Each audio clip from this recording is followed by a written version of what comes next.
Ан녕하세요. Сайн байцгаана уу? Эрхэм мөндөд монголчуудаа. EBS телевизийн хамт олонноос хамт олоор дамжуулан та бүхэнтэй ингэж уулзаж байгаадаа маш их баяртай байна.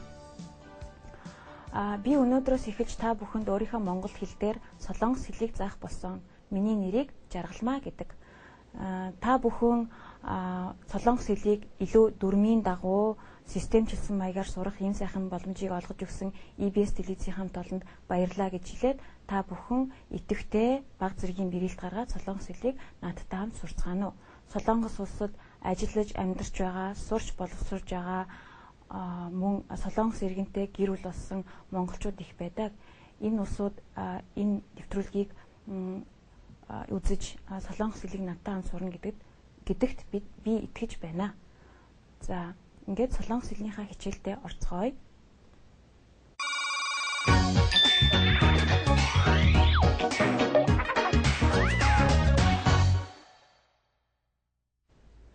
За ингээд солонгос хэл маань ямар үсэгтэй болох, яаж бичигдэх, яаж дуудагдах талаар сурцгаая. За солонгос хэлний цагаан толгой нь үндсэндээ 14 гийгүүлэгч, 10 эгшиг, 5 туслах буюу хос гийгүүлэгч, 11 давхар буюу хос эгшгээс бүтсэн байдаг. За солонгос хэлний нэг онцлог маань эгшиг гийгүүлэгч хоёр нийлж нэг үе буюу нэг үгийг бүтээдэг. За энэ хоёрын нийлбэр дээр нэг гийгүүлэгч нэмэгдэж гийгүүлэгчээр төгссөн үе буюу үг гэж нэрлэж болно. За энэ гийгүүлэгчийг маань солонгосоор юу гэж нэрлэдэг вэ гэхээр падшим гэж нэрлэнэ. За падшим гэдэг үгийг яагаад хэлж байгаа юм бэ гэхээр цаашдын хичээлдээ бол би падшим гэдэг үгийг хэрэглэх болно. За падшим гэдэг үг маань нэг үгээр хэлбэл үеийн төгсгөлд орсон эсвэл үгийн төгсгөлд орсон гийгүүлэгчийг маань падшим гэж ойлгож болно. За ингээд падшим орсон хэдэн жишээ хэлж өгье.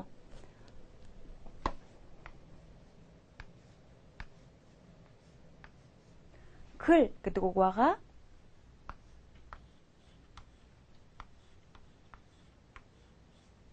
Чек гэсэн үг байгаа.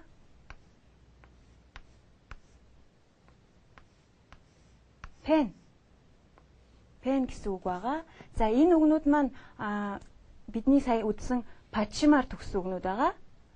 Ил, киёг, нин энэ үсгнүүд маань падшим гэж ойлгож байна. За ингээд үндсэн ерөнхийдөө үсгүүд маань үг ингэж бүтдэг юм байна гэдгийг ойлголоо. За ингээд үндсэн 10 эгшигтэйгээ танилцъя. За солонгос хэлний үндсэн 10 эгшиг маань ямар эгшиг вэ гэдгийг одоо тайлбар хэлж өгье. Тэрний өмнө би солонгос эгшигийн өмнө заавал ийн гэдэг үсгийг бол жиргэлж өгч байгаа. Энэ нь үеийн төгсгөлд орохороо үзүүрийн одоо бидний ярьдгаар үгийн инээр дуудагддаг бөгөөд эгшигийн өмнө орсон үедээ бол үг үсэг нь дуудагдахгүй юм аа. За ингээд эхний үсэг маань А үсэг байгаа. А үсэг маань дээрээсээ доошоо, зүүнээсээ баруун тишээ ингэж бичигдэж байгаа. Энийн өмнө А үсгийнхаа өмнө ийн гэсэн үсгийг бол жиргэлж өгнө. Энэ Монголын А үсэгтэй адилхан дуудагдана. За дараагийн үсэг маань Я үсэг байгаа. Мөн адилхан дээрээсээ доошоо, зүүнээсээ баруун тишээ хоёр шүд зурж өгöd Я. За дотгошоо зураастаа үсэг маань О. Тэгээ дараагийн үсэг маань Ё, дараагийн үсэг маань О, дараагийн үсэг маань Ю, дараагийн үсэг маань Ү. Ү үсэг маань мөн одоо зүүнээсээ баруун тишээ зураад дээрээсээ доошоо зурж одоо бичнэ. Ү үсэг, дараагийн үсэг маань Ю. Доошоо хоёр шүдтэй. За дараагийн үсэг маань Ү. За Ү үсгэн дээр анхаарах юу гэхээр Монголын 61-ийн И учраас монгол хүнд хэлэхэд жоохон бэрхшээлтэй байдаг. Ү гэдэг зөв одоо дуудвал цаашдын одоо хичээлд маань нэмэр болох байхаа. За хамгийн сүүлийн эгшиг маань И эгшиг байгаа. Дээрээсээ доошоо зураас татнаа. Солонгос хэлэнд дан эгшгээс бүтсэн үгнүүд бас байдаг.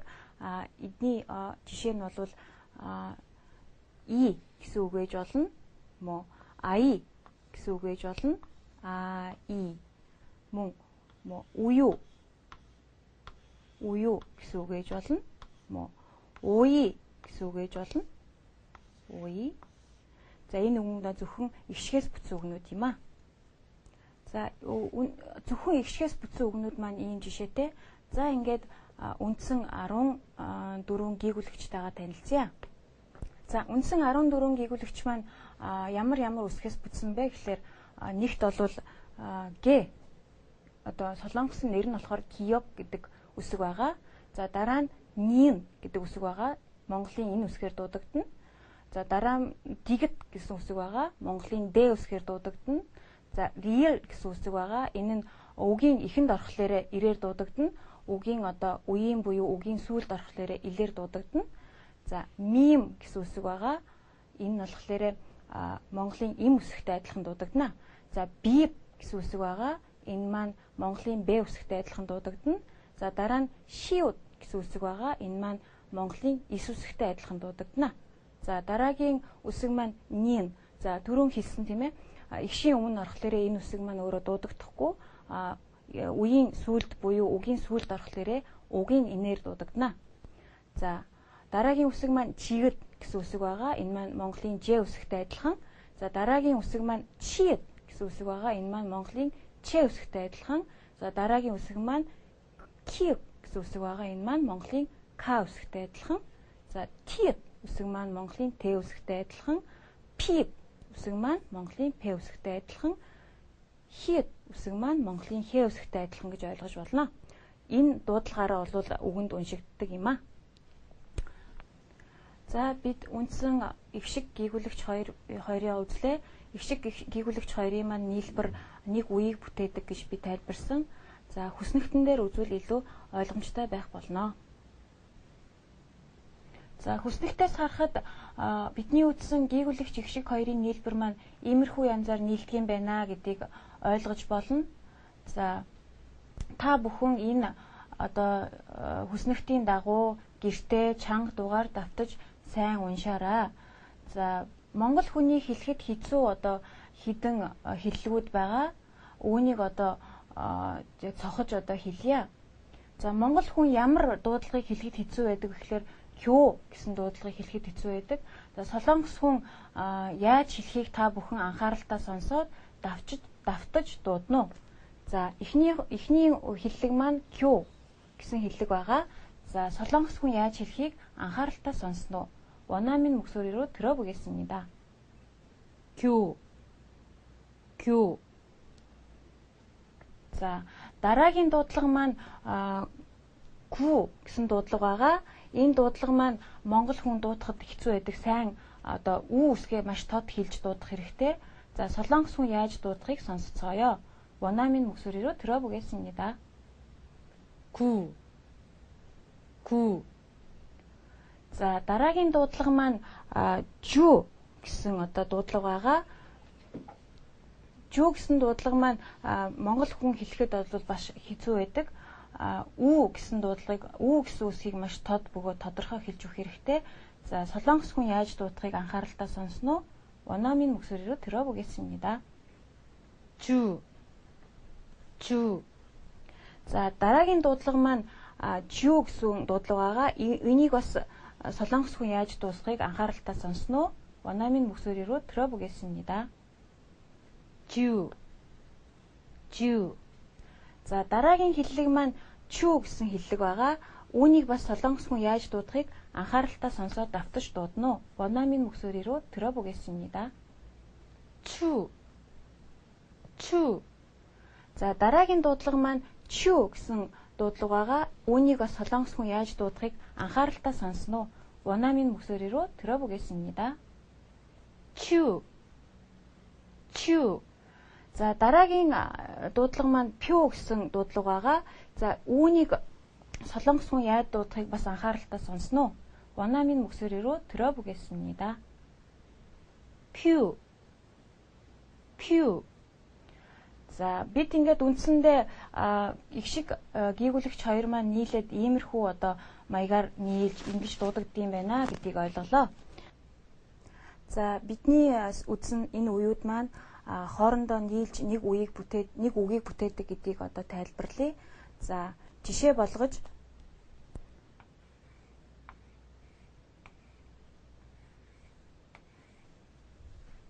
고 гэсэн нэг үе. 기 гэсэн нэг үе маань нийлж нэг үгийг бүтээж байна. За дараагийн үг маань кү гэсэн нэг үе, түү гэсэн нэг үе хоёр нийлж нэг күдөө гэсэн нэг үгийг бүтээж байгаа. За дараа нь ра, ти, о гэсэн энэ үеуд маань радио гэсэн нэг үгийг бүтээж байна. За дараа нь о, мо, ни. Омони гэсэн одоо үгийг бүтээж байна. Эд маань бүгдээрээ нэг үеуд шүү дээ. За үеуд хоорондоо нийлж нэг үгийг бүтээдэг юм байна гэдгийг би тайлбарлалаа. За дараагийн бидний үзэх зүйл бол 11 одоо хос буюу давхар их шиг гэж би хэлсэн. Энийг одоо хүснэгтэн дээр илүү тодорхой тайлбарлаж өгье.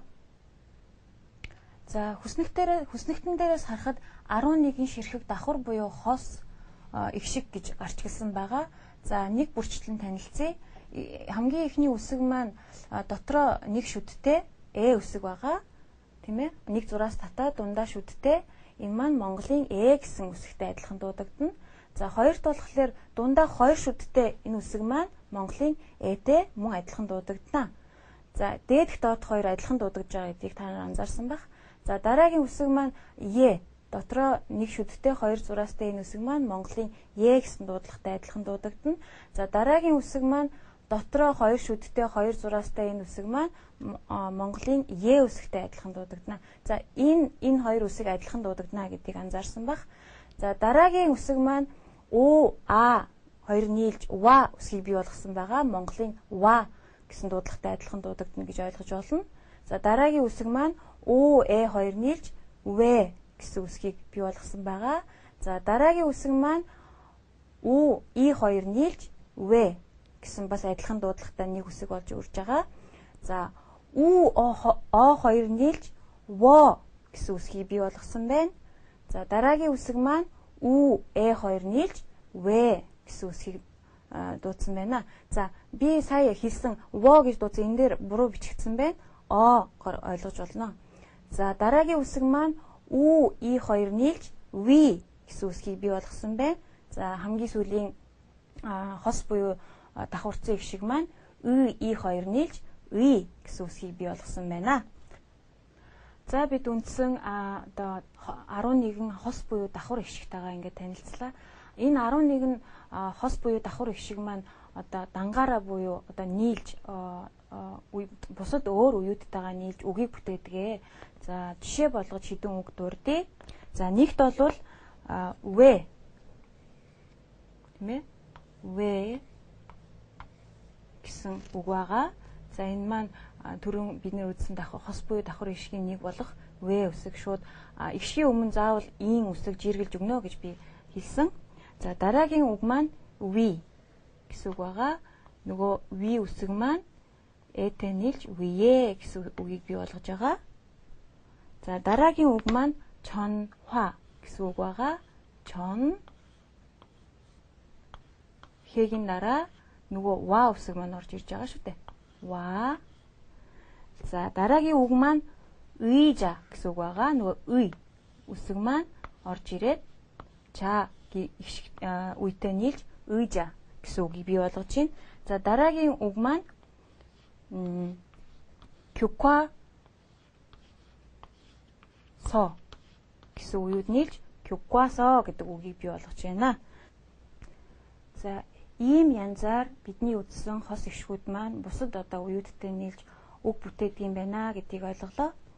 За ингээд дараагийн үзэх зүйл маань 5 одоо давхарцсан буюу хос гийгүүлэгчийн талаар үзэх болно. За ямар гийгүүлэгч байгааг одоо бид нэр хүснэгтэн дээр дэлгэрэнгүй тайлбар хийж өгье. За хүснэгтэн дээрээс харахад давхар гийгүүлэгчийн жишээ гэсэн гарчигтай байгаа. За кида гэд одоо энэ үгнүүдийг одоо солонгос хүн яаж хэлдгийг анхааралтай сонсно уу? Солонгос хүн 1-2 удаа давтаж хэлнэ. Та бүхэн бас дотроо дагаж давтаж хэлнэ үү? За 원어민 목소리 들어보겠습니다.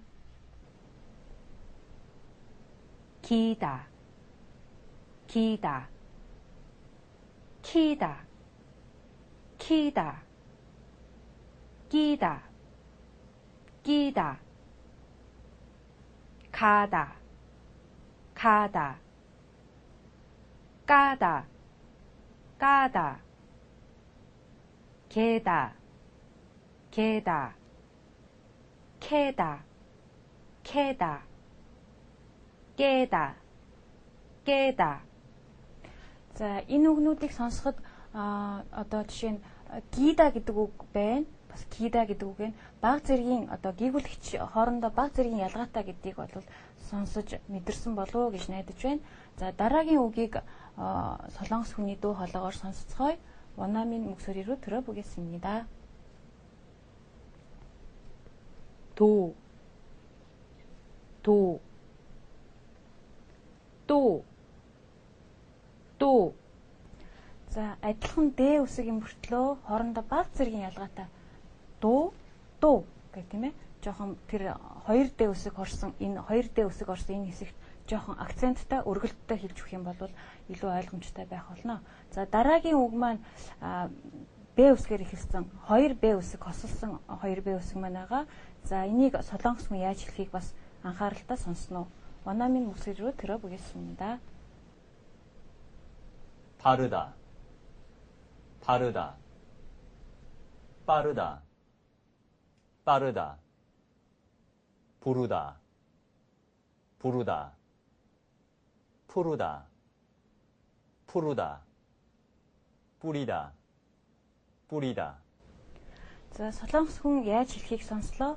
За хос буюу давхардаж орсон Б үсэг маань арай жоохон хүчтэй тийм ээ. Зүгээр дангаараа байгаа Б үсгээс баг зэргийн ялгаатай хүчтэйгээр дуудаж өгөхөд болно. За дараагийн үзэх зүйл маань бол хос ис үсэг байгаа. За хос үсэг маань нэмэлт тайлбар хийхэд эсийн дараа и ороход ши гэдэг дуудагдана. За солонгос хүн яаж дуудахыг сонсоод дараа дахиж тодорхой тайлбар хийж өгье. 원어민 목소리로 들어보겠습니다. 사다, 사다, 싸다, 싸다, 시, 시, 시, 시. За сонсголоор айхтар нэг ялгаа байхгүй ч гэсэн ер нь ярианд хэрэглэхдээ бол баг зэргийн одоо S 2S дээр бол жоохон акценттай тэгж ярьж хэлж өгөхөд бол солонгос хүн ойлгоход илүү төхөмтэй болов. За дараагийн үзэх үсэг маань Ж үсэг байгаа. За Ж гэсэн үсэг байгаа. За энэ үсэг маань бас давхардаж орж ирж байгаа. Давхардаж орж ирэхдээ яаж дуудагдах вэ гэдгийг солонгос хүнийг одоо дуу хоолойгоор сонсцгоё. За 원어민 목소리로 들어보겠습니다. 자다, 자다, 차다, 차다, 짜다, 짜다, 자, 자, 차, 차. За хос буюу давхардаж орсон Ж үсэг маань зүгээр Ж хоёроос арай өөр сонсогдож байгаа гэдгийг та бүхэн анзаарсан байхаа. За бид 5 хос их шиг маань ямар одоо их шиг болох тийм ээ. Ямар яаж дуудагдах талаар бид нэр сонслоо. Тэгээд бас үзлээ. Энийг одоо та бүхэн гэртээ байнга чанга дуугаар баттгаж одоо хичээл хийнэ гэдэгт бол итгэж байна. За дараагийн үзэх зүйл маань бид нар пачмын тухай үзэх болно. Пачм гэдэг маань юу гэсэн үг вэ гэхлээр би түрүүн хэлсэн. Одоо их шиг гийгүүлэгч хоёр нийлж нэг одоо үеийг бүтээн түүн дээр жиргэлж одоо доотлолт нь гийгүүлэгч нэмэгдэж орж байгаа. Энэ нь бол пачм гэж нэрлэсэн. За их шиг одоо гийгүүлэгч их шиг гийгүүлэгч гэсэн энэ гурав нийлж одоо нэг үе буюу нэг үгийг бүтээнэ гэж ойлгож болно. За эндээ сүүлийн гийгүүлэгч нь доод хэсэгт бичигдэх бөгөөд энэ нь одоо пачм гэж нэрлэнэ. За бүх гийгүүлэгч үеийн төгсгөлд орж болох боловч зөвхөн 7 төрлийн дуудлагаар дуулна. Бүх гийгүүлэгч маань үеийн бөгөөд үгийн одоо доор пачм болж орж болох боловч зөвхөн 7 төрлөөр дуудагдана гэдгийг одоо ойлгож авна уу. За хүснэгтэн дээр илүү ойлгомжтой тайлбар хэлж өгье. За хүснэгтэн дээр харахад үеийн төгсгөлд ордог гийгүүлэгч гэсэн гарчийн доор Г, К юм уу? Киёп гэсэн хоёр үсэг маань үгийн одоо үеийн төгсгөлд орохдоо Г үсгээр зөвхөн Г үсгээр дуудагдана гэж ойлгож болно. За жишээ нь бол как, 부엌 гэсэн хоёр үг маань энэ үеийн төгсгөлд орсон энэ гээ маань зөвхөн нэг янзын одоо гүйгүүлэгчээр дуудагдана. За нин энэ үсэг энэ тийм Монголын энэ үсэгтэй адилхан дууддаг энэ үсэг маань үеийн буюу үгийн доор ороход мөн адил зөвхөн одоо бичигддэг тал дуудагддаг юу нь бол утга нь бол адилхан юм а. Энэ гэдэг үсгээрээ дуудагдана. За үеийн одоо төгсгөлд падшин маягаар орж байгаа энэ одоо үсгүүд маань д, ис, ж, ч, т, х гэсэн одоо энэ үсгүүд маань одоо монголчилж хэлэх юм бол одоо зөвхөн д гэсэн дуудлагаар дуудагдана. Жишээ нь одоо наад бүгд адилхан бичигдж байгаа нь өөр боловч дуудлага нь адилхан гэж ойлгож болно. Наад, наад, наад, наад, наад. Тийм ээ. А гэхдээ хэрвээ энэ үгний одоо энэ үгийн хойно одоо их шиг орж ирэх юм бол энэ үсгмүүд нь өөрөө нөгөө цагаан толгойн одоо дуудлагаараа дуудагдана гэдгийг бас мэдэж авах хэрэгтэй. За дараагийн үсэг маань рил үсэг байгаа. Энэ нь одоо би түрүүн хэлсэн тийм ээ. Үгийн одоо эхэнд орохлоороо ирээр дуудагдана. Үгийн одоо сүүлд орохлоороо илээр дуудагдана гэж хэлсэн байгаа. Жишээ нь одоо сал гэсэн үг байгаа. Яг уу монгол хүн жоохон анзаараад хэлэхэд сал гэж хэлэхэд жоохон хэцүү байдаг. Яг тэгэхээр илийн хон зөөлний тэмдэг орж байгаа учраас тийм ээ. Энэ дээр жоохон анхаарч өгөх юм бол солонгос хэлийг одоо илүү одоо ойлгомжтой ярих тийм боломж гарна. За дараагийн үсэг маань мим гэсэн үсэг байгаа. Эм үсэг. Энэ маань Монголын эм гэсэн дуудлагатай адилхан гэж үзсэн. За энэ нь үгийн одоо сүүлд орохлоороо имээрээ л бас дуудагдана. Имээрээ л дуудагдана гэсэн үг шүү дээ. За дараагийн үсэг маань бип буюу пип гэсэн хоёр үсэг маань орж ирж байгаа. Энэ маань одоо үгийн сүүлд орохлоороо бип тийм бэгээр дуудагдана. Тийм ээ? Одоо хоёр өөр үг байсан ч гэсэн дуудлага нь адилхан байна шүү дээ. Бип, иб, иб, иб адилхан дуудагдж байгаа. Бичгтээ өөр өнгөртлөө дуудахтаа адилхан. За нин гэсэн энэ үгийн инээр дуудагддаг энэ үг маань одоо би түрүүн хэлсэн тийм ээ. Одоо игшгийн өмнө орохдоо дуудагдахгүй зөвхөн үеийн сүүл буюу үгийн сүүлд орохдоо нин үгийн инээр дуудагдана гэж тийм ээ. Үгийн инээр жишээл ён тийм ээ. Одоо игшгийн өмнө орохдоо дуудагдахгүй мөртлөө одоо үеийн сүүлд орохдоо нин ин гэсэн үсгээр ён гэсэн маягаар гих мэтээр одоо орж ирж дуудагдана. За ерөнхийдөө одоо бүх дахин давтаж хэлэхэд бүх одоо гийгүүлэгч үеийн төгсгөлд орж ирж болно. Гэхдээ зөвхөн 7 төрлийн дуудлагаар дуудагдана тийм ээ гэдгийг ойлголоо. За бид одоо дараагийн гийгүүлэгч давхар гийгүүлэгч үеийн төгсгөлд орсон үед яаж уншигдах талаар давхар гийгүүлэгч тийм ээ. Хоёр гийгүүлэгч давхардаж орсон үед яаж уншигдах талаар үзэх болно. Үеийн төгсгөл давхардаж орсон хоёр гийгүүлэгчийг солонгосоор кёп пачим. Пачим гэдгийг мэднэ. Тэрэн дээр кёп гэсэн үг урдталт нь орж ирээд кёп гэдэг маань давхардаж гэсэн утгатай кёп пачим гэж нэрлэнэ. Энэ нь тухайн байдлаасаа болж хоёр янзаар дуудагддаг. Ямар янз гэхлээр одоо тэр хойдолт нь гийгүүлэгч их шиг орсон байвал одоо тухайн үсэг одоо хоёулаа дуудагдах жишээтэй. За үеийн төгсгөл давхардаж орсон хоёр гийгүүлэгчийг ойлгоход хэцүү болохоор дараагийн хичээл дээр бол би илүү дэлгэрэнгүй тайлбар хэлнэ. Зөвхөн одоо бол зөвхөн жишээ тийм ээ. Яаж уншигдах тийм ээ, яаж сонсогддог вэ гэсэн жишээ болгож одоо солонгос хүн одоо уншиж өгнө. За 원어민 목소리로 들어보겠습니다. 삭, 삭, 많다, 많다, 앉다, 앉다, 여덟, 여덟, 핥다, 핥다, 갑, 갑, 없다, 없다, 늙다, 늙다, 닭, 닭, 삶, 삶, 젊다, 젊다, 읍다, 읍다, 밟다, 밟다, 넓다, 넓다, 있다, 있다, 막다, 막다.